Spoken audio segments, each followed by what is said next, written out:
പറമ്പിൽ Pushpan മരിച്ചപ്പോ പുഷ്പന്റെ dead body കാണാൻ MP Nikesh Kumar. ഞാൻ വിചാരിച്ചു അപ്പോഴാണ് ബാക്ക്ഗ്രൗണ്ട് ആയിട്ട് ഒരു മ്യൂസിക് ഇടേണ്ടത്. പുഷ്പനെ അറിയാമോ? ആ പാട്ട് അപ്പോഴാണ് ഇടേണ്ടത്. ഞങ്ങൾക്ക് പുഷ്പൻ അറിയാം. അറിയാത്തത് എൻ്റെ നേതാവ് നികേഷ് കുമാറിനാണ്. അവൻ്റെ അച്ഛൻ്റെ പേരിലാണ് ഈ കോലത്തിൽ അവൻ കിടക്കുന്നത്. മനസ്സിലായ നിങ്ങൾക്ക് ഇത് സത്യസന്ധതയാണ് ഉള്ളത്? എത്ര പാവങ്ങളെ കൊലക്ക് കൊടുത്തു നിങ്ങൾ? എത്ര പേര് മരിച്ചു? എത്ര കുടുംബങ്ങൾ അനാഥമായി? നിങ്ങൾ എന്താ ഉണ്ടാക്കുന്നത്? കോപ്പറേറ്റീവ് ബാങ്കുകൾ അല്ലേ? നിങ്ങളുടെ നേതാക്കന്മാരുടെ ബിനാമി പണമടം അടക്കം വെളുപ്പിക്കാൻ അതല്ലേ വലിയ വിഷയമായി വന്നത്? വേറെന്താ നിങ്ങൾ ചെയ്യുന്നത്? നിങ്ങളൊരു വിദ്യാഭ്യാസ സ്ഥാപനം, ഒരു ആതുര കേന്ദ്രം, മനുഷ്യർക്ക് ഉപകാരമുള്ള ഒന്ന്. ആകെ ഒരു AKG സെന്റർ, ഒരു AKG ആശുപത്രി ഉണ്ട്. വെട്ടും കുത്തും കൊള്ളുന്നു വരുന്നു അവനെ തുന്നിക്കെട്ടാൻ ഒരു സ്ഥലം. വേറെ എന്ത്? എത്ര വലിയ ശക്തിയാണ് നിങ്ങൾ? എത്ര വലിയ പവറാണ്? ഈ പറയുന്ന പ്രദേശത്ത് നിങ്ങൾക്ക് എത്ര ശക്തിയുണ്ട്? ഇവിടെ എല്ലാ ബുദ്ധിമുട്ടുകളും നിങ്ങളുടെ കുത്തിത്തിരിപ്പും എതിർപ്പും കൊള്ളയും സഹിച്ച് കുറെ ചെറുപ്പക്കാർ ഉണ്ടാക്കി വെക്കുന്നത് എന്ത് എന്ന് ലീഗ് രാഷ്ട്രീയത്തെ കണ്ടു പഠിക്ക്. നിങ്ങൾ ലീഗിൽ വരണമെന്നൊന്നും ഞങ്ങൾ വരണില്ല, പക്ഷെ പഠിക്ക്. നിങ്ങളും ഞങ്ങളും തമ്മിൽ ആ തരത്തിലൊരു മത്സരം നടക്കട്ടെ. നാട് നന്നാവൂലേ? ജനങ്ങൾക്ക് ഉപകാരം ഉണ്ടാവൂലേ? ആളുകൾക്ക് വിവരം വെക്കൂലേ? വിവരം വെച്ചാൽ നിങ്ങൾക്ക് ആളെ കിട്ടൂല എന്നുള്ള ബേജാറിലുണ്ടല്ലേ ഈ പണി ചെയ്യുന്നത്. ആളുകളെ പഠിപ്പിക്കാത്തത്, അവർക്ക് അതിനുള്ള സൗകര്യങ്ങൾ ഒരുക്കി കൊടുക്കാത്തത്. ഞാൻ ഒരൊറ്റ കാര്യം എന്റെ സുഹൃത്തുക്കളെ നിങ്ങളോട് ചോദിക്കട്ടെ. ഇപ്പോ സന്ദീപ് വാര്യർ കോൺഗ്രസിലേക്ക് വന്നു. ഈ തെരഞ്ഞെടുപ്പിന്റെ മൂർധന്യത്തിലാണ് സന്ദീപ് വാര്യർ കോൺഗ്രസിലേക്ക് വരുന്നത്. ഇത് CPM സഖാക്കളോട് സ്നേഹപൂർവ്വം ഞാൻ ചോദിക്കട്ടെ, ഇതിന്റെ ഒരു ട്രെൻഡ് എന്താണെന്ന് അറിയാം? ഞങ്ങള് BJPക്ക് അകത്ത് നിന്ന് അതിന്റെ നേതൃപദത്തിൽ നിൽക്കുന്നവൻ പടിയിറങ്ങി തുടങ്ങുന്നു. നിങ്ങൾ എന്താ പറയണത്? ഇവിടെ കോൺഗ്രസിൽ നിന്ന് അധികാരം കിട്ടാതെ അതിന്റെ പേരിൽ ആളുകൾ ഇറങ്ങിപ്പോകുന്നു, ബഹളം ഉണ്ടാക്കുന്നു, വേറെ പാർട്ടി പോകുന്നു. 60 കൊല്ലമായി BJPക്കാരാ, CPMകാരാ, നീയും മനസ്സിലാക്ക്. 60 കൊല്ലം ഈ രാജ്യം ഭരിച്ച, അധികാരത്തിന്റെ കുഞ്ചിക സ്ഥാനങ്ങളിൽ ഉണ്ടായിരുന്ന, ഇപ്പോഴും സ്റ്റേറ്റുകൾ ഭരിക്കുന്ന ഒരു പാർട്ടിയിൽ നിന്ന് അതിനകത്ത് പടലപ്പിണക്കങ്ങൾ, അധികാരത്തർക്കങ്ങൾ ഉണ്ടാവുന്നത് എത്ര സ്വാഭാവികമാണ് എന്ന് നിങ്ങൾക്കറിയണമോ? കേവലം 10 കൊല്ലം അധികാരം കിട്ടുമ്പോഴേക്കും BJPയിൽ വന്നിട്ടുള്ള ഈ കുഴപ്പങ്ങൾ പരിശോധിച്ചാൽ മതി. അങ്ങനെ പരിശോധിച്ചാൽ മതി. ഇനി ഈ പറയുന്ന സന്ദീപ് വാര്യർ മാത്രമാണോ? കഴിഞ്ഞ പാർലമെന്റ് ലിസ്റ്റ് പുറത്തിറക്കുമ്പോ CK പത്മനാഭൻ, CPMന്റെ BJPയുടെ ഏറ്റവും വലിയ നേതാവ് CK പത്മനാഭൻ എന്താ പറഞ്ഞത്? ഞങ്ങളൊക്കെ കുറെ കാലമായി പാർട്ടിക്ക് വേണ്ടി പണിയെടുക്കണ്. ഇപ്പൊ ഓരോരുത്തർ വരികയാണ്. ശോഭാ സുരേന്ദ്രൻ BJP എന്ന് പറയുന്ന രാഷ്ട്രീയ കക്ഷിയിൽ പൂർണ്ണ സംതൃപ്തിയിലാണോ എന്ന് പറഞ്ഞാൽ, നിങ്ങൾ പറഞ്ഞിരുന്നത് ലീഗ് ഒരു രാഷ്ട്രീയ പാർട്ടി എന്ന നിലക്ക് ദുർബലതയുണ്ട്, കോൺഗ്രസിനുണ്ട്, CPMനുണ്ട്. എന്നാൽ പൗരുഷയാക്കപ്പെട്ട സംഘടനയാണ് BJP. അതിന് RSS എന്ന് പറയുന്ന ഒരു സാധനം ഉണ്ട്. അതങ്ങനൊന്നുമല്ല, വലിയ സംഭവമാണ്. എല്ലാവരും പറയുന്ന പണിയാണ്, വലിയ സംഭവമാണ്, ഭയങ്കരാണ് എന്നാ മനസ്സിലാക്കിക്കോ.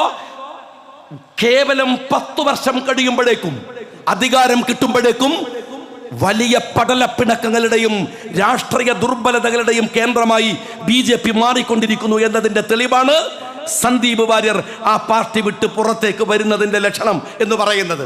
അങ്ങനെയാണ്. ഞാൻ CPM സുഹൃത്തുക്കളോട് പറയട്ടെ, സമീപകാലത്ത് ഏതെങ്കിലും ഒരു രാഷ്ട്രീയ പാർട്ടിയിൽ നിന്ന് അടപടലം ആളുകൾ ഒഴുകിപ്പോയിട്ടുണ്ടെങ്കിൽ അത് BJPയിൽ നിന്ന് CPMൽ നിന്ന് BJPയിലേക്കാണ്. കണ്ണൂരിന്റെ മുഴുവൻ രാഷ്ട്രീയം നിങ്ങൾ എടുത്താൽ, ഒരു ഗ്രാമത്തിൽ CPMകാരന് ആരടാ എന്ന് ചോദിച്ചാൽ ഞാനിടാ എന്ന് പറയുന്ന രാഷ്ട്രീയ കഴിവിലേക്ക്, അല്ലെങ്കിൽ അതിന്റെ ബദൽ നിൽക്കാൻ കഴിയുന്ന കഴിവിലേക്ക് BJP വന്നതിന്റെ പിറകിൽ ആരാണ്? CPM പ്രവർത്തകരാണ്.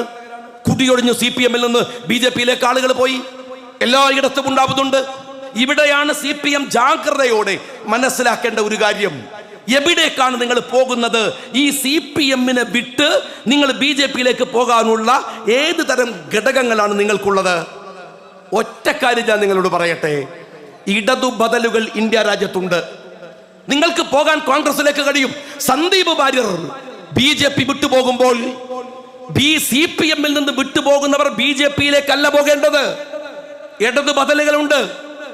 CPM എന്ന് പറയുന്ന സംഘടന അതിന്റെ എല്ലാ ദുർബലതകളുടെയും മൂർധന്യത്തിലാണ്.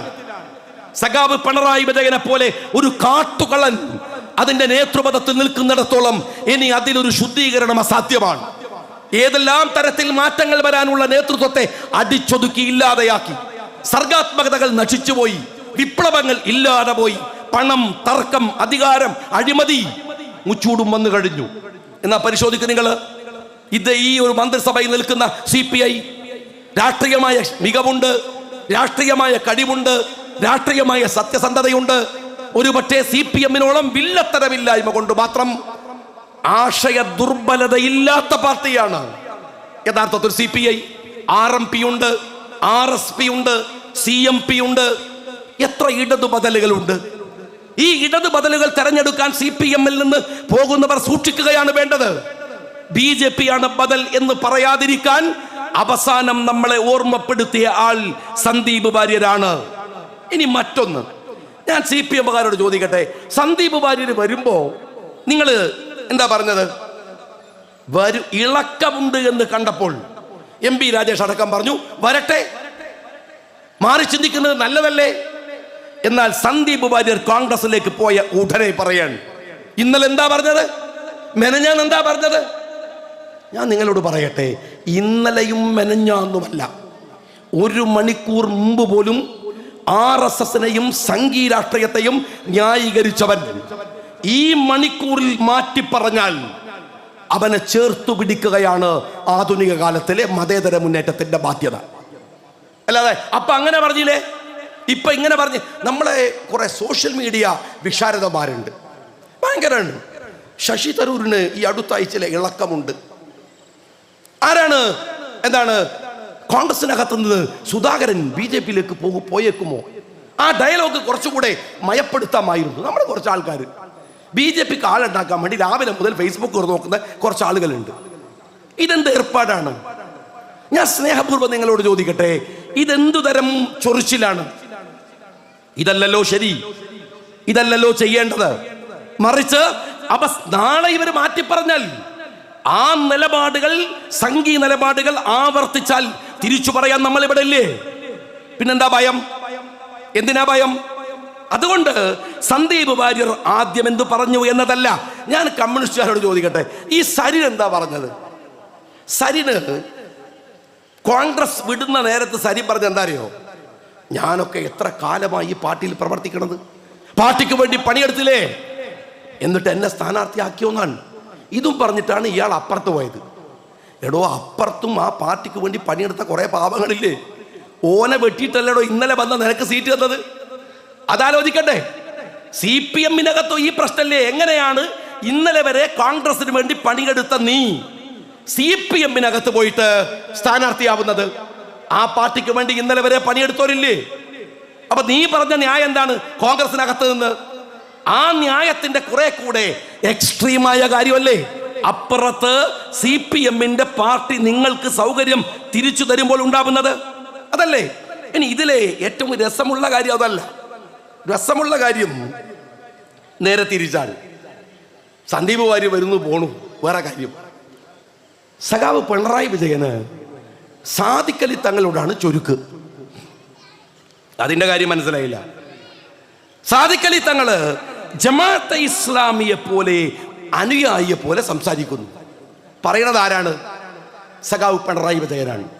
കേരളത്തിലെ സകലമോന മൂരാച്ചികളെയും തൻ്റെ കൈവെള്ളയിൽ അധികാരത്തിന് വേണ്ടി കൊണ്ടു നടന്ന, കേരളം കണ്ട ഏറ്റവും വലിയ വൃത്തികെട്ട രാഷ്ട്രീയ നിലപാടുള്ള ഒരു മനുഷ്യൻ, അധികാരത്തിന് വേണ്ടി ഏതറ്റം വരെയും പോകാൻ ഒരു മടിയുമില്ലാത്ത, എന്തെങ്കിലും മൂല്യങ്ങൾ കമ്മ്യൂണിസ്റ്റ് പാർട്ടിക്കുണ്ടെങ്കിൽ അത് മുഴുവൻ തള്ളിക്കെടുത്തിയ ഈ മനുഷ്യൻ, അദ്ദേഹത്തിന്റെ വീഡിയോ എൻ്റെ കയ്യിലുണ്ട്.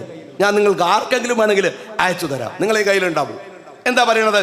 ബഹുമാനനായ ടി ഇസ്മായിൽ വരുന്നുണ്ട്. എന്താ പറയണത്? അതിന് അദ്ദേഹം പറയാണ്, ജമാഅത്തെ ഇസ്ലാമിയുടെ സഹായം ഇത്തവണ ഞങ്ങൾക്ക് കിട്ടി, ജമാഅത്തെ ഇസ്ലാമിയുടെ സഹായം ഇത്തവണ ഞങ്ങൾക്ക് കിട്ടിയെന്ന് ഒരു ഉളുപ്പുമില്ലാതെ അധികാര കസേരയിൽ ഇരുന്ന് പറഞ്ഞ സഖാവ് പിണറായി വിജയൻ. തീരുന്നില്ല. നിങ്ങൾ ഓർത്തു നോക്ക്, ഇതുപോലെ ഒരു സദസ്സിൽ അബ്ദുൽ നാസർ മദനിയെ കൊണ്ടുവന്ന് കുറ്റിപ്പുറത്തിരുത്തി. ആരെ തോൽപ്പിക്കാൻ? ലീഗിനെ തോൽപ്പിക്കാൻ.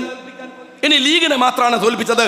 VS അച്യുതാനന്ദൻ അന്ന് അബ്ദുൽ നാസർ മദനിയെ ആ യോഗത്തിൽ കൊണ്ടുവരുന്നതിനെതിരാണ്. CPM-ന്റെ ക്യാമ്പയിൻ ലീഡർ VS അച്യുതാനന്ദനാണ്.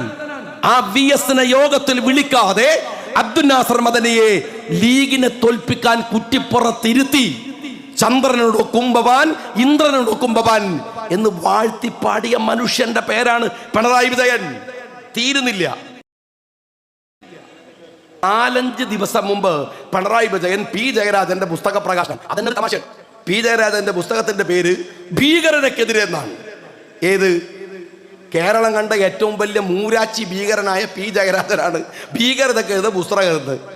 കഴിഞ്ഞ ആഴ്ച ഷുക്കൂറിനെ കൊന്ന കേസിൽ ഹൈക്കോടതിയിൽ പോയി ഇരിക്കായിരുന്നു ഈ കലാപകാരി, ഈ മനുഷ്യന്റെ ചോര കയ്യിൽ പറ്റിയ കുറ്റവാളി. കോടതി CBI ഇപ്പോഴും 19 വയസ്സുള്ള ഒരു പിഞ്ചു പൈതലിനെ കൊന്നതിന് കോടതി കയറുന്ന ഇയാള് പുസ്തകം എഴുതുക. ആ പുസ്തകത്തിൽ പിണറായി വിജയൻ പറയാണ് ജമാഅത്തെ ഇസ്ലാമി മോശാണ്, എല്ലാവരും മോശാണ് ഇതിന്റെ ഇടക്ക്. എന്നാൽ ലീഗ് അങ്ങനെയല്ല. ഓ സന്തോഷായി, എനിക്കങ്ങനെ രോമം എടുത്തു പിടിച്ചു.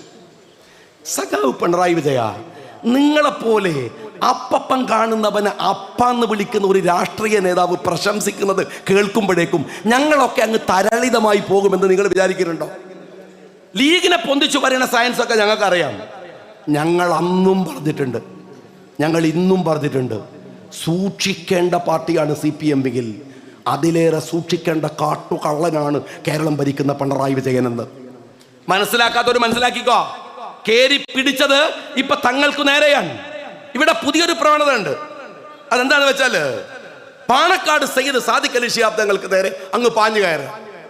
അനങ്ങിയാല് ഒരു ചാഞ്ഞ മരം എന്നുള്ള എനക്കാണ്. അത് പിണറായി വിജയൻ മാത്രമല്ല, കുറച്ച് ആൾക്കാർ അതിനായിട്ട് ഇറങ്ങി പുറപ്പെട്ടിട്ടുണ്ട്. മനസ്സിൽ വെച്ചാൽ മതി. ഒരു കാര്യം ഞങ്ങൾ പറയാം, ആ മനുഷ്യൻ പാണക്കാട്ട് തങ്ങൾ, അവർക്ക് ചില പരിമിതികളുണ്ട്. ആ പരിമിതികളെ ദുർബലതയാക്കി എടുത്താൽ, മര്യാദയുടെ പേരും ചില കെട്ടുപാടുകളുടെ പേരൊക്കെ വെച്ച് ഞങ്ങൾ മിണ്ടാതിരിക്കുന്നു എന്നത് ദുർബലതയാക്കി എടുത്താൽ ആപ്പീസ് പൂട്ടിച്ചിട്ടേ പിന്നെ ഞങ്ങൾ ഈ പരിപാടി നിർത്തൂ എന്ന് നിങ്ങൾ മനസ്സിലായിക്കൊള്ളു. എല്ലാവരോടുള്ള വാക്കാണ്. പാണക്കാട് തങ്ങളെ മേക്കിട്ടം കയറുക.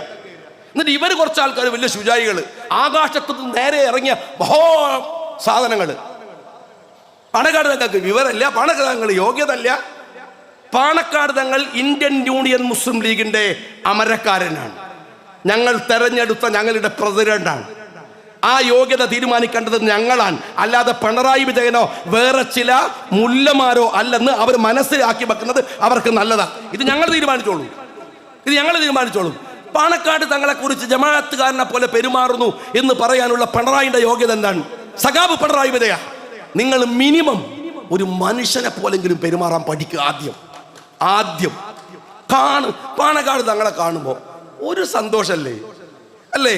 അവിടെ വരുന്ന ആൾക്കാരെ ഞാൻ ആലോചിക്കാറുണ്ട്, എന്തിന് വരികയാണ്, എന്ത് കിട്ടിയിട്ട് വരികയാണ് അല്ലേ?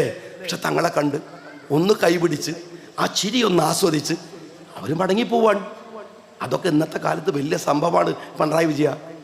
കാരണം ഒന്ന് ചിരിക്കണമെങ്കിൽ ഇക്കിളിയാക്കിയാൽ പോലും ചിരി അറിയാത്ത നിങ്ങളെപ്പോലത്തെ മനുഷ്യന്മാർക്ക് അത് പറഞ്ഞാൽ മനസ്സിലാവില്ല. മനുഷ്യനാവുക എന്ന് പറയുന്നത് വലിയ കാര്യമാണ് പിണറായി വിജയ. അത് നിങ്ങൾക്ക് അറിയാഞ്ഞിട്ടാണ്. ഒരു നിങ്ങൾ വരുമ്പോ ആരൊക്കെ പേടിക്കുന്നുണ്ട് ഒന്ന് ആലോചിച്ച് നോക്ക്. എന്താ ഈ സ്നഗ്ഗി ഇട്ടിട്ടാണ് സഖാക്കൾ വരുന്നത്, പേടിച്ചിട്ട് മൂത്രമൊഴിപ്പിക്കുമെന്ന് വിചാരിച്ചിട്ട്. അത് മനസ്സിലാക്കിന് എപ്പോഴെങ്കിലും പിണറായി വിജയൻ? നിങ്ങളിങ്ങനെ ഓരോ യോഗത്തിന് വലിയ വില്ലനപ്പോൾ വരുന്നുണ്ടല്ലോ, സഖാക്കളൊന്ന് മുണ്ട് പൊന്തിച്ചു നോക്ക്. അതിനകത്ത് ഒരു കുട്ടികളിടുന്ന സ്നഗ്ഗി ഇടുകയാണ്, മൂത്രം പുറത്തിറങ്ങണ്ടായിച്ചിട്ട് പേടിച്ചിട്ട്. ഈ ജാതി മനുഷ്യനാണോ പൂ പോലെയുള്ള പാണക്കാട്ട് തങ്ങളന്മാരെ കുറിച്ച് സംസാരിക്കാൻ വരുന്നത്, തങ്ങളെ കുറിച്ച് പറയണത്? ജമാഅത്തെ ഇസ്ലാമിയുടെ നിലപാട് ഞങ്ങൾക്കറിയാം. ഞങ്ങൾ ആരും പഠിപ്പിക്കണ്ട, ഒരുത്തനും പഠിപ്പിക്കണ്ട. അറിയോങ്ങള്, നിങ്ങളൊക്കെ ഇവരെ ഇരുട്ടിന്റെ മറവിൽ കച്ചവടം ചെയ്യുമ്പോ കേരളത്തിന്റെ തെരുവിൽ NDF-നോടും ജമാഅത്തെ ഇസ്ലാമിയോടും പൊരുതി നിന്നവർ ഞങ്ങളാണ്. അന്നും ഇന്നും ഒരു കള്ളത്തരവുമില്ലാതെ. ഇതാ നിങ്ങളുടെ തൊട്ടടുത്ത് നാദാപുരം, ആ നാദാപുരം നിയോജക മണ്ഡലത്തിലെ നാദാപുരം പഞ്ചായത്തിലെ 17-ാം വാർഡ് ചോദിച്ചു നോക്ക് സൂപ്പിക്കാനോട്. ആ 17-ാം വാർഡില് CPM-ഉം NDF-ഉം ഒരുമിച്ചിരുന്നല്ലേ അല്ലേ സൂപ്പിക്ക?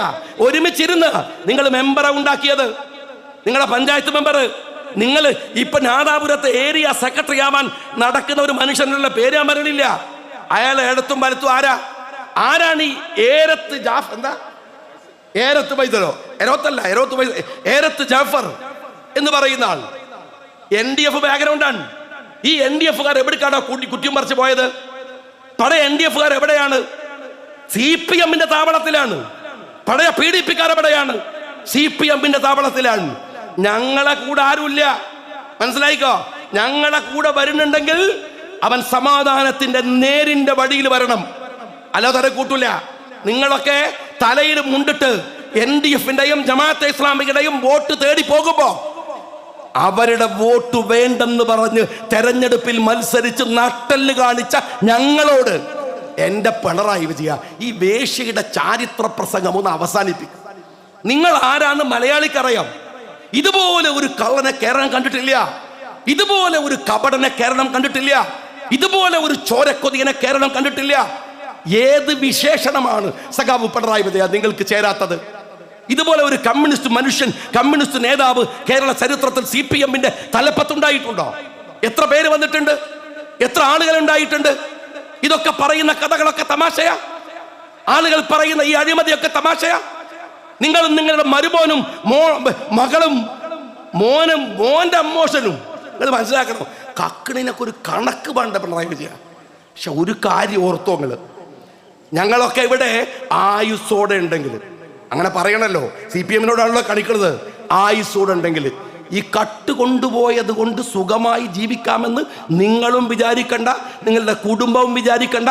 ആട്ടപ്പടലം തിരിച്ചു പിടിക്കുന്നത് വരെ ഏത് സമയത്തും ഈ സമരങ്ങളുടെ മുൻപന്തിയിൽ ഞങ്ങൾ ഉണ്ടാകും എന്ന് ഓർമ്മിപ്പിക്കുകയാണ്. ഞാൻ സ്നേഹപൂർവ്വം നിങ്ങളോട് പറയാൻ, ഒറ്റ മുസ്ലിം ലീഗ് രാഷ്ട്രീയ പാർട്ടിക്ക് അതിൻ്റെതായ ചില നിലപാടുകൾ, സമീപനങ്ങളുണ്ട്. ആ നിലപാടുകളും സമീപനങ്ങളും ഞങ്ങൾ ഉയർത്തിപ്പിടിച്ചു തന്നെയാണ് എല്ലാവർക്കിടയിലും. അത് നിങ്ങൾ വേറെ ഒരു തരത്തിലുള്ള വിരോധമാക്കി അതിനെ മാറ്റിയിട്ടും കാര്യമില്ല. പാണക്കാട് തങ്ങൾക്ക് കിട്ടുന്ന അംഗീകാരം സാമുദായികമാവട്ടെ സാമൂഹ്യമാവട്ടെ, ആ കിട്ടുന്ന അംഗീകാരം അവരെടുക്കുന്ന നിലപാടുകളുടെ കൂടിയാണ്. ഞങ്ങൾക്കൊക്കെയുള്ള ബാധ്യത. ഞങ്ങളോട് ദേഷ്യം പിടിച്ചിട്ടൊന്നും കാര്യമില്ല. KM ഷാജി എന്താ എന്നോട് വിരോധം വന്നിട്ട്, എന്നോട് ദേഷ്യം പിടിച്ചിട്ട് എന്തെങ്കിലും കാര്യമുണ്ടോ? ഞാൻ ലീഗിന്റെ ഒരു പ്രവർത്തകനാണ്. ലീഗ് MSF കാലം മുതൽ ഈ ലീഗ് പറഞ്ഞു വന്ന ആളാണ്. ലീഗ് കണ്ടറിഞ്ഞ് വീട്ടിൽ നിന്ന് വന്നോളാണ്. കേരളത്തിന്റെ സാമൂഹ്യ രാഷ്ട്രീയ അന്തരീക്ഷത്തിൽ മുസ്ലിം ലീഗായി നിൽക്കണമെന്ന് അത്തോളിയിലെ ഒരു മുദ്രാവാക്യം ഉണ്ടായിരുന്നു പണ്ട്. CH ആണല്ലോ നമ്മളൊക്കെ കാണുന്ന, ആദരിക്കുന്ന, ബഹുമാനിക്കുന്ന, ഇഷ്ടപ്പെടുന്ന നമ്മുടെ നേതാവ്. CH-നെ കുറിച്ച് പറഞ്ഞു, അത്തോളിയിലെ പട്ടി കുരച്ചാൽ ഏറ്റുകുരക്കും പട്ടികളെ എന്ന് മുദ്രാവാക്യം വിളിച്ചു. അതിന് നമ്മുടെ പ്രിയപ്പെട്ട CH പറഞ്ഞ മറുപടിയുണ്ട്. ശരിയാണ്, ഞാനൊരു കാവൽ പട്ടിയാണ്. ഈ സംഘടനയെ, ഈ സമുദായത്തെ അപകടപ്പെടുത്താൻ ആരെങ്കിലും വന്നാൽ അത് ഈ സമുദായത്തെ വിളിച്ചറിയിക്കുന്ന കാവൽ പട്ടിയാണ്. CH മുഹമ്മദ് കോയ സാഹിബ് ഈ സമുദായത്തിൻ്റെ നേതൃധാരക്കെതിരെ, ഈ സംഘടനയുടെ കെട്ടുറപ്പിനെ തകർക്കുന്ന വിധത്തിൽ ആര് വന്നാലും ഞങ്ങളും കുരച്ച് ഈ സമുദായത്തെ ഉണർത്തും. കാരണം ഞങ്ങളും CH-ന്റെ അനുയായികൾ തന്നെയാണ്. സമുദായത്തിന് ഒരു കാവൽ പട്ടിയെ പോലെ കാത്തു നിൽക്കുന്നവരാണ്. ഒട്ടും പ്രോഡക്റ്റീവ്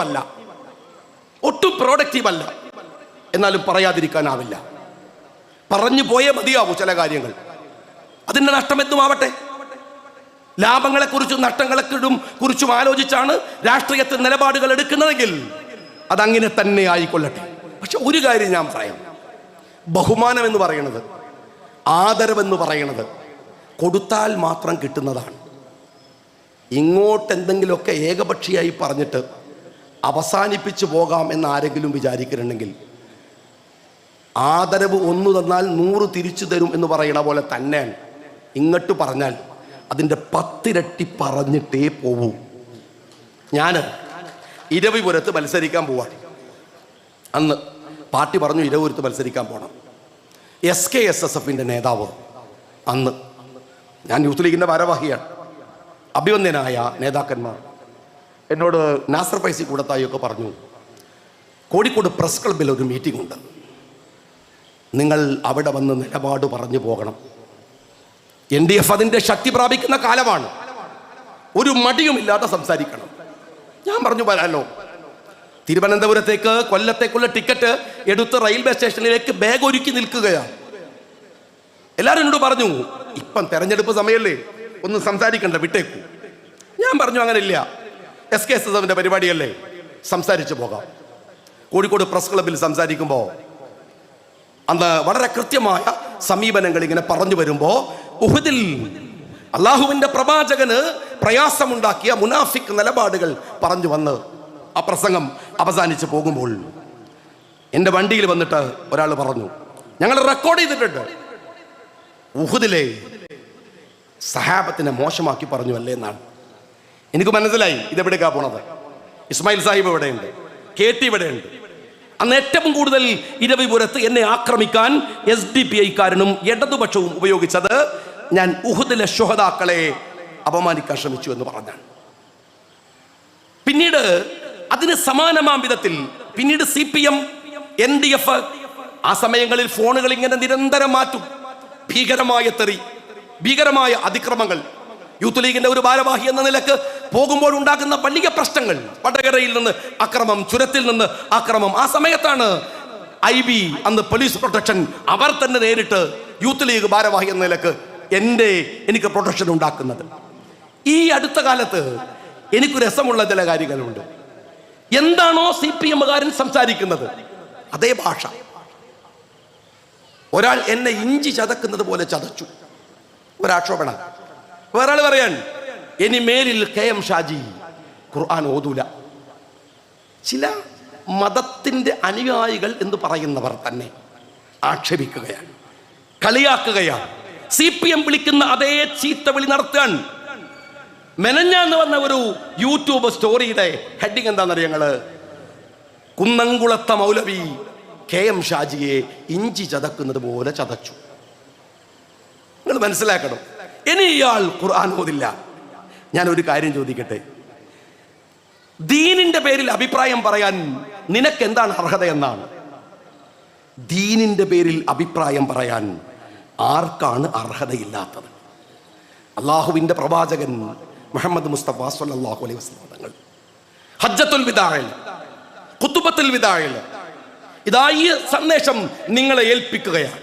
ഈ ദീൻ, ആ ദീന് ഇന്ന ആളെയാണ് ഏൽപ്പിച്ചത്, അവര് പറഞ്ഞാൽ മതി എന്ന് പറഞ്ഞിരുന്നോ? ഒരു പ്രത്യേക കൂട്ടരെ ഏൽപ്പിച്ചിരുന്നോ? വിശ്വാസിയായ സകല മനുഷ്യരുടെയും ബാധ്യതയാണ് ദീൻ പ്രബോധനം ചെയ്യുക എന്നത്. എല്ലാവരുടെയും ബാധ്യതയാണ്. ലിവിങ് ബൈ എക്സാമ്പിൾ എന്ന് പറയും. നിങ്ങൾക്ക് പറയാൻ കഴിയില്ലെങ്കിൽ നിങ്ങളൊരു വിശ്വാസിയായി, ദീനിയായി ജീവിച്ചു കാണിച്ചു കൊടുക്കൂ. അതും ദഅവത്താണ്, അതും ദഅവത്താണ്. അതെല്ലാവർക്കും ബാധ്യതയുണ്ട്. റഹബാനിയത്ത് നബ്തദഉ എന്ന് പറയുന്നുണ്ട് ഖുർആൻ. എന്താ പറയണ അറിയങ്ങള്? പൗരോഹിത്യത്തെ അവർ പടച്ചുണ്ടാക്കി. കുന്നംകുളത്തെ മൗലവിയോട് ഞാൻ പറയണത്, ഞാൻ പറഞ്ഞത് കൊണ്ട് ഈ വാക്ക് ഖുർആൻ അല്ലാതെയാവില്ല. ഇത് വിശുദ്ധ ഖുർആനാണ്. ഇന്ന ആളുകൾക്ക് ഈ പണി ഏൽപ്പിച്ചു കൊടുത്തിട്ടില്ല, എന്നാൽ അത് അധികമായി ചെയ്യുന്നവരുണ്ടാവാം. അതവർ ചെയ്യുന്ന മഹത്തരമായ പ്രവർത്തനമാണ്. നാട്ടിക മൂസ മൗലവിയെ അറിയാത്തവരില്ലല്ലോ. ഇന്ത്യൻ യൂണിയൻ മുസ്ലിം ലീഗിന്റെ ബാനറിൽ മത്സരിച്ച് പഞ്ചായത്ത് പ്രസിഡന്റ് പദം അതാ മനുഷ്യൻ വഹിച്ചിരുന്നു. എത്ര വലിയ പണ്ഡിതനായിരുന്നു. ഇന്ന ആളുകൾ രാഷ്ട്രീയക്കാരാവണം ആരെങ്കിലും എഴുതി വെച്ചിട്ടുണ്ടോ?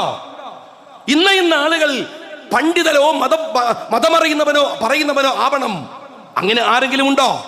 ദീൻ നിങ്ങൾ പറയരുത്, രാഷ്ട്രീയം അവര് പറയരുത്. ആ പറയുന്നവർക്ക് പറയാൻ അവകാശമല്ലേ? അവകാശമല്ലേ? അങ്ങനെ പൗരോഹിത്യമുണ്ടോ? രണ്ടാമത്തെ ആരോപണം എന്താ? എന്നെ കുറിച്ച് ഷാജി എഴുതി വായിക്കുന്നു എന്നാണ്. ഞാൻ എഴുതിയാണ് വായിക്കാറ് ഏത് പ്രസംഗവും. പക്ഷെ ദീനുമായി ബന്ധപ്പെട്ട ഏത് കാര്യം പറയുമ്പോഴും ഞാൻ 100 വട്ടം പേപ്പറിലേക്ക് നോക്കും. കാര്യം എന്തെന്നറിയുമോ? ഞാൻ ചെറിയ മനുഷ്യനാവാം, നിസ്സാരൻ. പക്ഷേ നാം പറയുന്ന വാക്കുകൾ കേൾക്കാൻ കുറച്ചാളുകളെങ്കിലും ഉണ്ടാവുമല്ലോ. എന്റെ നാവിൽ നിന്ന് ഞാൻ പറയുന്ന ഒരു ദീൻ, ഒരു വാക്ക് പിഴച്ചുപോയാൽ, അള്ളാഹുവിന്റെ ദീനിനെ തെറ്റായ നിലക്ക് എന്റെ വാക്ക് കൊണ്ട് ചിത്രീകരിക്കാൻ ശ്രമിച്ചാൽ സ്നേഹമുള്ളവരെ, അത് എത്രമേൽ അപകടം പിടിച്ച ഒന്നാണ്, എത്ര അപകടം പിടിച്ച ഒന്നാണ്. ഞാൻ പറയുന്ന കാര്യങ്ങൾ വളരെ സൂക്ഷ്മതയോടെ ശ്രദ്ധിച്ച് അങ്ങനെയേ പറയാൻ പാടുള്ളൂ എന്ന്, ദീനീ വിഷയങ്ങളിൽ അങ്ങനെയാ നിലപാടെടുക്കാൻ പാടുള്ളൂ എന്ന് എന്നെ പഠിപ്പിച്ച ഉസ്താദുമാർ എന്നോട് പറഞ്ഞിട്ടുണ്ട്. ഒരു ആയത്ത് ഒരു ഉസ്താദിനോട് ക്ലിയർ ചെയ്യുമ്പോ പിന്നെയും പിന്നെയും എനിക്ക് ചൊല്ലിത്തെന്ന് പറയും, ഇത് സൂക്ഷിക്കണമേ. നഹ്വ് പഠിച്ചവർക്കറിയാം, ഒരു ചെറിയ വാചകം മതി നിങ്ങളുടെ വാക്കുകൾക്ക്, അറബ് വിശുദ്ധ ഖുർആന്റെ വാക്കുകൾക്ക് ചില അർത്ഥഭ്രംശം സംഭവിക്കാൻ. സൂക്ഷ്മത വേണം. അതുകൊണ്ട് ഞാൻ നോക്കി വായിക്കാറുണ്ട്. എന്നാൽ എല്ലാം അറിയാമെന്ന ഭാവത്തിൽ സംസാരിക്കുന്നവർ സൂക്ഷിക്കേണ്ടവരല്ലേ? കുന്നംകുളം മൗലവി KM ഷാജിയോടുള്ള പക വെച്ച് സംസാരിക്കുകയാണ്, പക വെച്ച്. അതിനിടയിൽ പലതവണ പറയുകയാണ് അബൂബക്കർ സിദ്ദീഖ് റഹ്മത്തുള്ളാഹി അലൈഹി. ഞാൻ ചോദിക്കുന്ന ഒരു കാര്യം, എത്ര തവണ ആ പ്രസംഗത്തിൽ പറഞ്ഞു എന്നറിയോ? അള്ളാഹുവിൻ്റെ പ്രവാചകൻ സ്വല്ലല്ലാഹു അലൈഹി വസല്ലം തങ്ങൾക്ക് ഏറ്റവും ഇഷ്ടപ്പെട്ട അബൂബക്കർ സിദ്ദീഖ് റളിയല്ലാഹു തആല അൻഹുവിനെ എത്ര തവണ പറയാൻ പാടുണ്ടോ മൗലവി? ഷാജിയോടുള്ള പക വെച്ച് പറയുമ്പോൾ പിഴച്ചു പോകുന്ന വാക്കുകൾ നിങ്ങളും സൂക്ഷിക്കുന്നത് നല്ലതാ. പിന്നെ പറഞ്ഞൊരു കാര്യം, ആരോ പറഞ്ഞു കൊടുത്തത് ഷാജി പറയുന്നു എന്നാണ്. ഞാൻ പഠിച്ചതൊക്കെയും പണ്ഡിതന്മാരടുത്തതാണ്. എനിക്ക് കുന്നംകുളത്ത് വഹി അറിയുന്ന പോലെ എനിക്ക് വഹി അറിയില്ല. അതുകൊണ്ട് ഞാൻ ഉസ്താദുമാരോട് ചോദിക്കും, അറിവുള്ള പണ്ഡിതന്മാരോട് ചോദിക്കും. അവർ പറഞ്ഞു തരുന്ന സാധനങ്ങൾ സൂക്ഷ്മതയോടെ എഴുതി വെക്കും. ഇതൊക്കെ ഞാൻ പറയും. ഇനി ഞാനൊരു കാര്യം പറയട്ടെ. NDF-കാരൻ ഉഹദിലെ സഹാബത്തിനെ കളിയാക്കിയെന്ന് കള്ളക്കഥ പറഞ്ഞ പോലെ ഷാജി എവിടെയാണ് അബൂബക്കർ സിദ്ദീഖ് റളിയല്ലാഹു തആല അൻഹുവിനെയോ ഇബ്നു അബ്ബാസ് റളിയല്ലാഹു തആല അൻഹുവിനെയോ മാറ്റി പറഞ്ഞത്, വേർതിരിച്ചത്? അങ്ങനെ പറയാൻ അതിലൊരാൾ കോൺഗ്രസ്സുകാരനും മറ്റേ ആൾ കമ്മ്യൂണിസ്റ്റുകാരനും അല്ലല്ലോ. നമുക്ക് ഏറ്റവും ഇഷ്ടപ്പെട്ട സഹാബത്തല്ലേ? സഹാബത്ത് നക്ഷത്രം പോലെയാണ് തിളങ്ങുന്നത് എന്നാണ് പറയുന്നത്. ഞാനിനി പറഞ്ഞതിൽ എന്തെങ്കിലും ഉണ്ടോ വ്യത്യാസം? അത് തിരുത്തണ്ടേ? രാഷ്ട്രീയത്തിൽ വരുന്ന പോലെ വാശി പിടിക്കാൻ പറ്റില്ലല്ലോ. ഇത് ദീനല്ലേ? ഞാൻ പറഞ്ഞതിന് നിങ്ങൾ എന്തേ കാണിക്കാത്തത്? ഷാജി തെറ്റു പറഞ്ഞു എന്ന് പറയുന്ന വാചകം എന്തേ കാണിക്കാത്തത്? എന്നിട്ട് പറയുന്നു ഖലീഫമാരെ കുറിച്ച് പറഞ്ഞു. ഞാൻ പറഞ്ഞിട്ടില്ല. പക്ഷേ എല്ലാ ഖലീഫമാരെ കുറിച്ചും പറഞ്ഞ പിണറായിയെ കുറിച്ച് ഒരു വാക്കുമില്ല. സകല ഖലീഫമാരെയും റദ്ദ് ചെയ്ത പിണറായിയെ കുറിച്ച് മഹാ ആദർശ സമ്മേളനത്തിൽ ഒരു വാക്ക് പോലുമില്ല, ഒരു വാക്ക് പോലും ഇല്ല. നിങ്ങൾ മനസ്സിലാക്കണം എന്താണ് സ്നേഹമുള്ളവരെ ആദർശ സമ്മേളനം. ലാ ഇലാഹ ഇല്ലല്ലാഹ് വ മുഹമ്മദുർ റസൂലുള്ളാഹ് അഷ്ഹദു അൻ ലാ ഇലാഹ ഇല്ലല്ലാഹ് വ അഷ്ഹദു അന്ന മുഹമ്മദുർ റസൂലുള്ളാഹ്. ഈ കലിമത്തു തൗഹീദിന്റെ പ്രചാരണമല്ലേ നമ്മൾ വിചാരിക്കുന്ന ആദർശ സമ്മേളനം? നിങ്ങൾക്കെല്ലാവർക്കും അറിയുമോ, കഴിഞ്ഞ 2-3 ആഴ്ചകൾക്ക് മുമ്പ് കോഴിക്കോട് നഗരത്തെ കയ്യിലെടുത്ത് യുക്തിവാദിയായ രവീന്ദ്രൻ അമ്മാനമാടി. നമ്മുടെ പെൺകുട്ടികളെ പോയി മിഴിച്ചു നിൽക്കുകയാണ്, വിദ്യാസമ്പന്നരായ പെൺകുട്ടികൾ. അവരോട് ചോദിക്കുകയാണ്, എന്താണ് ചോദിക്കുന്നത്? ഹൂർലീങ്ങളുണ്ട് സ്വർഗത്തിൽ, ഈ ആണുങ്ങൾക്കൊക്കെ പെണ്ണുങ്ങളുണ്ട് അവിടെ, നിങ്ങൾ പെണ്ണുങ്ങൾക്ക് ആണുങ്ങളായിട്ടൊന്നുമില്ലേ? ആരുടെ മനസ്സിലും സംശയങ്ങൾ ഉണ്ടാക്കുകയും കുഴപ്പമുണ്ടാക്കുകയും ചെയ്യുന്ന മഹാപ്രസംഗങ്ങൾ കോഴിക്കോട്. അത് കഴിഞ്ഞു വരുന്ന ആദർശ സമ്മേളനം ആർക്കെതിരെയാ നടത്തേണ്ടത്? ഒളിയമ്പുകൾ കൊണ്ട് പാണക്കാട് സാദിഖ് അലി ശിഹാബ് തങ്ങൾക്കെതിരെയോ? അതല്ലെങ്കിൽ KM ഷാജി എന്ന് പറയുന്ന ഒന്നും നഷ്ടപ്പെടാനില്ലാത്ത എന്നോടുള്ള പകയോ? അതാണോ ചെയ്യേണ്ടത്? ഞാൻ പാണക്കാട് തങ്ങളെ അന്യായമായി സംസാരിക്കാൻ വന്നപ്പോ ഞാൻ പറഞ്ഞു, പകയും കലിപ്പും വെറുപ്പും നാവിൽ വച്ചല്ല പണ്ഡിതരായാലും വേഷമുള്ളവരായാലും സംസാരിക്കേണ്ടത്. ഒരു പണ്ഡിതൻ വരേണ്ടത് പാണ്ഡിത്യത്തിന്റെ ഗരിമയിലാണ്. അല്ലാതെ ഓഫീസിലെ ക്ലർക്കായ പിന്നെ മൂത്താല് അവിടുത്തെ ഹെഡാവും, അല്ലാണ്ട് പണ്ഡിതനാവൂല. ഓഫീസിലെ ക്ലർക്ക് മുതന്നിട്ട് എന്നിട്ട് ആക്ഷേപിക്കുകയാണ്. ഞാൻ ഒറ്റ കാര്യമേ പറയുന്നുള്ളൂ, നിങ്ങളാരും CPM ആയി എന്ന് ഞാൻ പറഞ്ഞിട്ടില്ല. പക്ഷെ CPM-ന്റെ സ്ലീപ്പിംഗ് സെല്ലുകൾ ആവരുത് എന്നാണ്. ഇതെന്താ അറിയങ്ങൾ? ഞാനൊരു പടക്കെറിഞ്ഞതാണ്. ഓരോന്ന് പുറത്തിറങ്ങി തുടങ്ങി. വലിയ മൂർച്ചുള്ള മൂർഖന്മാർ പിറ്റിയെന്ന് തന്നെ പുറത്ത് ചാടി. ബാക്കിയുള്ള കുറേ എണ്ണം മുതലക്കുളത്തും പുറത്ത് ചാടി. ഒരു കാര്യം ഞാൻ പറയാം, സമുദായത്തിനിടയിൽ നിന്ന് NDF-നെ പുകച്ചിട്ട് പുറത്ത് ചാടിച്ചിട്ടുണ്ട് ഞങ്ങൾ. എല്ലാത്തിനെയും പുകച്ച് പുറത്ത് ചാടിപ്പിച്ചിട്ടേ ഇത് നിർത്തൂ. പിന്നെ പറയാണ് നഷ്ടം വരികയാണ്. സൂക്ഷിക്കണം കേട്ടോ ഷാജി, എനിക്കൊരു ചുക്കില്ല. ഞാൻ വോട്ടും കൂട്ടൊന്നും കാട്ടിയിട്ട് എന്നെ പേടിപ്പിക്കാൻ പറ്റില്ല. അതിന് ഇതേ തൂക്കും വലിപ്പക്കുള്ള ആൾ എവിടെങ്കിലും കിട്ടുമെങ്കിൽ പോയിക്കോ, പേടിപ്പിച്ചോ. ജീവിതത്തിൽ ഏറ്റവും വലിയ ആഗ്രഹം MLA ആവലും മന്ത്രി ആവലും എന്നൊക്കെ വിചാരിക്കണ അങ്ങ് വളാഞ്ചേരിക്കാരനുണ്ട്, ഓനെ പോയി പേടിപ്പിച്ചോ. KM ഷാജിയെ പേടിപ്പിക്കാൻ വരരുത്. പറയേണ്ട കാര്യം പറഞ്ഞിട്ടല്ലാതെ. ഇനി അഥവാ സാലിഹിനോ സംഘാടകർക്കോ വിഷമമുണ്ടെങ്കിൽ മൈക്കിന്റെ പൈസ കൊടുത്തിട്ട് ഞാൻ പറഞ്ഞിട്ടേ പോവൂ. മുസ്ലിം ലീഗിന്റെ വേദിയിൽ ഒരു ഉത്തരവാദിത്തം ഏറ്റെടുത്താൽ അത് നിർവഹിക്കാതെ ആരെങ്കിലും കണ്ണുരുട്ടി ഭയപ്പെടുത്തുന്നിടത്ത് നിർത്തിയിട്ട് പോവില്ല. പാണക്കാട് സയ്യിദ് സാദിഖ് അലി ശിഹാബ് തങ്ങൾ ഞങ്ങളുടെ പ്രസിഡന്റാണ്, ഞങ്ങളുടെ നായകനാണ്, ഞങ്ങളുടെ അമരക്കാരനാണ്. അദ്ദേഹത്തിന്റെ കീഴിലെ കുറെ സെക്രട്ടറിമാരിൽ ഒരാളാണ്. പക്ഷെ ഒരു കാര്യമുണ്ട്, ആ തങ്ങളെ മേത്ത് കൈവച്ചിട്ട് നിങ്ങളുടെ ലക്ഷ്യം തങ്ങളല്ലാതെ ഞങ്ങൾക്കറിയാം. ആ തങ്ങളൊരു വിളക്കാണ്, അതിൽ തിരികത്തുന്ന വലിയൊരു ശൃംഖലയുണ്ട്. അത് ഈ നാട്ടിലെ പണ്ഡിത സഭ അടക്കമുള്ളതാണ്, ഈ നാട്ടിലെ പള്ളികളും മദ്രസകളുമാണ്. ഞങ്ങൾ ഉണ്ടാക്കി വെച്ചിട്ടുള്ള ഒരു വലിയ നെറ്റ്വർക്കുണ്ട്. ആ നെറ്റ്വർക്കാണ് ലക്ഷ്യം. അത് തിരിച്ചറിയാത്തവരല്ല ഞങ്ങൾ എന്ന് ഞാൻ സ്നേഹപൂർവം പറയാണ്. ഞങ്ങൾ ആരെയും CPM ആക്കിയിട്ടില്ല. നിങ്ങളാരും CPM ആവൂല എന്ന് ഞങ്ങൾക്കറിയാം.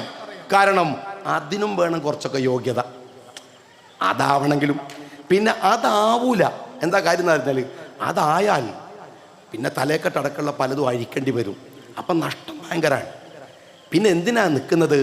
ചില സൗകര്യങ്ങൾ, അത് ദീനിനെ കുറ്റം പറഞ്ഞാലും സമുദായത്തെ കുറ്റം പറഞ്ഞാലും കിട്ടാവുന്ന ചില സൗകര്യങ്ങൾ, അധികാരം, സൗകര്യങ്ങൾ, ആ സൗകര്യങ്ങളൊക്കെ നിങ്ങൾ വാങ്ങിക്കോ.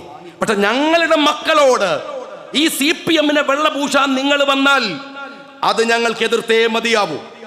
ആരാന്റെ മക്കളെ CPM-ലേക്ക് പറഞ്ഞേക്കുമ്പോ ഞാൻ പറയാണ്, ഞങ്ങൾ SKSSF-കാരും ഞങ്ങൾ യൂത്ത് ലീഗുകാരും ISM-കാരും ഒക്കെ ഈ നാദാപുരത്തടക്കം രൂപം കൊണ്ട NDF-നെതിരെ പടപെട്ടുമ്പോ NDF-ന്റെ ഓഫീസിൽ പോയിരുന്ന ആള് മുതലക്കുളത്തിരുന്നിട്ട് എനിക്കെതിരെ സംസാരിക്കുകയാണ് അല്ലേ?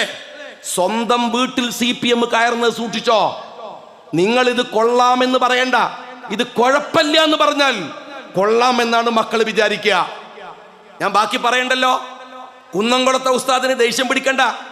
നിങ്ങളെ ദേഷ്യം, നിങ്ങളെ പ്രപ്പോസൽ ആരോ പറ്റൂല എന്ന് പറഞ്ഞ് 4-മത്തെയോ 3-മത്തെയോ ആളായിട്ട് വീട്ടിൽ വരാൻ താല്പര്യമില്ല എന്ന് പറഞ്ഞിട്ടുണ്ടെങ്കിൽ ആ ദേഷ്യം അവരോട് വ്യക്തിപരമായി തീർക്ക്. അതിൻ്റെ പേരിൽ ഒരു പ്രസ്ഥാനം പൊളിച്ചു കളയാന്ന് കുന്നംകുളത്തുകാരാ വിചാരിക്കണ്ട. ഞാൻ ഒരു കാര്യം പറയാം, ഷാജി വെറുതെ എനിക്കൊന്നുമില്ല എന്ന് ഞാൻ പറഞ്ഞു. പറയാൻ ചില കാര്യങ്ങൾ കുന്നംകുളത്തെ മൗലവി ഷാജി തീരുമാനിച്ചാൽ ആ തല കെട്ടുണ്ടല്ലോ, അത് മുഖത്തും കൂടെ ഇട്ടിട്ട് നടക്കേണ്ടി വരും മാത്രമാണ് ഞാൻ പറയണത്. ബാക്കി പറയണില്ല. എന്നെ സമീപിച്ച ആളുകളുണ്ട്. നിങ്ങളുടെയൊക്കെ പിറകിലുള്ളത് എന്താണെന്ന് ഞങ്ങൾക്കറിയാം. എന്നിട്ട് നിങ്ങൾക്ക് ലീഗിനെ വേണമല്ലേ? ഇതിനിടയിൽ നിന്നിട്ട് പണിയെടുക്കണല്ലേ? ലീഗ് രാഷ്ട്രീയ പാർട്ടിക്ക് പണി കൊടുക്കുമല്ലേ? ഞാൻ നിങ്ങളോട് പറയട്ടെ, നമുക്ക് അതിനേക്കാളൊക്കെ സന്തോഷം. നിങ്ങളറിയോ, ഈ 2-3 ദിവസമായിട്ടൊരു വാർത്ത ഉണ്ട്. നമ്മുടെ മഹമ്മൂദ് കൂരിയ എന്ന് പറയുന്ന ഒരു കുട്ടി, ഈ കുട്ടി അയാൾക്ക് ഇൻഫോസിസിൻ്റെ പ്രൈസ് കിട്ടി. ഇൻഫോസിസ് പ്രൈസ് $1,00,000. $1,00,000. അയാളുടെ പുസ്തകം 2 പുസ്തകം എഴുതിയിട്ടുണ്ട്. ഒരു പുസ്തകം പ്രസിദ്ധീകരിച്ചത് കുറ്റിയാടിക്കാരെ കാംബ്രിഡ്ജ് യൂണിവേഴ്സിറ്റിയാണ്. 2-മത്തെ പുസ്തകം പ്രസിദ്ധീകരിച്ചത് ഓക്സ്ഫോർഡ് യൂണിവേഴ്സിറ്റിയാണ്. ഈ മുഹമ്മദ് കൂരിയ എവിടെയെന്നറിയോ? ദാറുൽ ഹുദയിലെ കുട്ടിയാണ്. ഞങ്ങൾക്ക് അതൊക്കെ സന്തോഷം. നിങ്ങളെ കുത്തിത്തിരിപ്പ് ഞങ്ങൾക്കറിയില്ല. നിങ്ങളെ മനസ്സിലുള്ള വിഷവും ഞങ്ങൾക്ക് മനസ്സിലാവില്ല. ആ കുട്ടിയുടെ സന്തോഷമല്ല, ആ ഉസ്താദുമാരുടെ സന്തോഷം നോക്ക് നിങ്ങൾ. ഇൻഫോസിസിന്റെ പ്രൈസ് $1,00,000. ഏതാ വിഷയം എന്നറിയോ നിങ്ങള്? ഈ 2 പുസ്തകങ്ങൾ അവാർഡ് കിട്ടിയ എന്തിനറിയോ? സോഷ്യൽ സയൻസ് ആണ്. പക്ഷെ എന്താ സോഷ്യൽ സയൻസ്? ഷാഫി ഇമാമിന്റെ ഫിഖ് തീരുന്നില്ല. മലബാറിലേക്ക് യമനിൽ നിന്ന് ഇന്ത്യ സമുദ്രത്തിന്റെ തീരങ്ങളിലൂടെ ദീൻ വന്നതിനെ കുറിച്ച് ദീൻ വന്നതിനെ കുറിച്ച്. സ്നേഹമുള്ളവരെ, ഞങ്ങളെ സന്തോഷം എന്താണെന്നറിയോ? അൽ അസ്ഹർ യൂണിവേഴ്സിറ്റിയിലേക്ക് കുറച്ച് നമ്മളുടെ വാഫിയ കുട്ടികൾ, അല്ല 10 പെൺകുട്ടികൾ കഴിഞ്ഞ ആഴ്ചയിൽ അൽ അസ്ഹർ യൂണിവേഴ്സിറ്റിയിലേക്ക് പോയി. ഞങ്ങൾക്ക് നിങ്ങളെ കുത്തിത്തിരിപ്പൊന്നും അറിയില്ല, പക്ഷേ അതിലുള്ള സന്തോഷം ചെറുതല്ല. ഈ സമുദായത്തിനകത്ത് നടക്കുന്ന ജാഗരണ പ്രവർത്തനങ്ങളാണ് ഞങ്ങളുടെ വിഷയം. അതിന് കളങ്കുണ്ടാക്കാൻ വന്നാൽ നിങ്ങളുടെ മനസ്സിൽ വേറെ പലതും ഉണ്ടാവും. അധികാരം, ഇതൊക്കെ ഈ മഹല്ലത്തിൽ ആർക്കും അറിയാം? ഈ പള്ളികളെക്കുറിച്ച് നിങ്ങൾക്കറിയില്ലേ? അവിടെ നടക്കുന്ന പ്രവർത്തനം അറിയില്ലേ? നമ്മുടെ നാട്ടിൽ നന്നായി എനിക്കറിയാം. എൻ്റെ മഹല്ലത്തിൽ ഒരു കുട്ടിയസ്നാജിയുണ്ട്, ഒരേ ഒരു ജമാഅത്തെ ഇസ്ലാമിക്കാരൻ. നമ്മൾ റേഡിയൻസിലൊക്കെ ബന്ധു, എല്ലാ മക്കളും ജമാഅത്തെ ഇസ്ലാമി, എല്ലാ വക്തിനും പള്ളിയിലുണ്ടാവും. കുട്ടിയസ്നാജി മറവിട്ട് കിടക്കുന്നത് ഞങ്ങളുടെ മഹല്ലത്തിൽ എൻ്റെ വാപ്പ ആ പള്ളിയുടെ സെക്രട്ടറിയും അതിനേക്കാൾ വലിയ പണ്ഡിതരും മരിച്ചു കിടക്കുന്ന അതേ ഖബർസ്ഥാനിൽ. എത്ര വിശാലമായ ഒരു സിസ്റ്റമാണ് നമുക്കുള്ളത്. അവൻ മുജാഹിദാണ്. ഈ പള്ളിയിൽ ഖബറടക്കില്ലെന്ന് ഈ ഏതെങ്കിലും മഹല്ലത്തുകാരൻ പറയുന്നുണ്ടോ? അവിടുത്തെ ഉലമാക്കൾ, അവിടുത്തെ ഉമറാക്കൾ, നിങ്ങൾ എന്ത് ഭിന്നിപ്പുണ്ടാക്കാനായി ശ്രമിക്കുന്നത്? എന്താ നിങ്ങളുടെ ലക്ഷ്യം? താഴെ തട്ടുകളിൽ ഞങ്ങളൊക്കെ കണ്ടു വളർന്ന ഒന്നുണ്ട്. കൊച്ചുനാള് മുതൽ നാട്ടിലെ തർക്കങ്ങൾ എല്ലാം പറയാൻ, തീർക്കാൻ ആ മഹല്ലത്തിലെ സാത്വികരായ മനുഷ്യരുണ്ട്. അവരല്ലേ ഇതിന്റെ യഥാർത്ഥ ഉടമകൾ. ബന്നിന്റെ മുകളിൽ മുന്തിരി വെച്ച മാതിരി കുറച്ച് സാധനങ്ങൾ കയറിയിട്ട് നിങ്ങളല്ലാന്ന് ഇരിക്കണ്ട. നിങ്ങൾ ഈ പാപം മനുഷ്യർ, അവരുടെ ഹൃദയത്തിലെ ശുദ്ധി എന്താണ്? അവരുടെ ഹൃദയത്തിലെ നേരെന്താണ്? ഞാൻ പറയാണ്, ഞാൻ സുന്നിയാണ്. കേട്ടി പറയാണ്, ഒലക്കെ അഞ്ഞ് സുന്നിയല്ല. എന്ത് ഏർപ്പാടാണോ ഇത്? ഇതെന്താ ഏർപ്പാടാണ്? നീ എല്ലാം അതിന് തെളിവുകളുണ്ട്. ആളെ പുറത്താക്കാൻ നടക്കുകയാണ്, ആളെ പറഞ്ഞേക്കാൻ നടക്കുകയാണ്. ഇതെന്ത് സ്വഭാവമാണ്? എന്തിനു വേണ്ടിയാണ്? അനുഭവിച്ചതല്ലേ ഈ സമുദായം. ഞാൻ എല്ലാവരോടും പറയുന്നു, മഹല്ലത്ത് ഒരു സിസ്റ്റമാണ്. അത് അപകടപ്പെടരുത്, തകരരുത്. അതിനെ കണ്ണിലെ കൃഷ്ണമണി പോലെ കാത്തു സൂക്ഷിച്ച് ഈ സൗന്ദര്യവത്തായ പ്രസ്ഥാനം മുന്നോട്ട് കൊണ്ടുപോകാൻ കഴിയണം. ഞാൻ ലീഗിൻ്റെ എല്ലാ യോഗങ്ങളിലും കുട്ടികളോട് പറയാറുണ്ട്, ഒരു പള്ളിക്ക് പൂട്ടുവീഴുന്ന കേസിൽ മക്കളെ നിങ്ങൾ പോയിട്ട് കക്ഷിയാവരുത്. നാട്ടിൻ്റെ സൗന്ദര്യമായി നിൽക്കാൻ നമുക്കെല്ലാവർക്കും കഴിയട്ടെ എന്ന് പ്രാർത്ഥിച്ചുകൊണ്ട് അങ്ങനെ ആവുന്ന ഒരു സ്ഥാപനമായി നിങ്ങളുടെ ഈ ഖായിദ മില്ലത്ത് സൗദം മാറണം എന്ന് അപേക്ഷിച്ചുകൊണ്ട് നിർത്തുന്നു.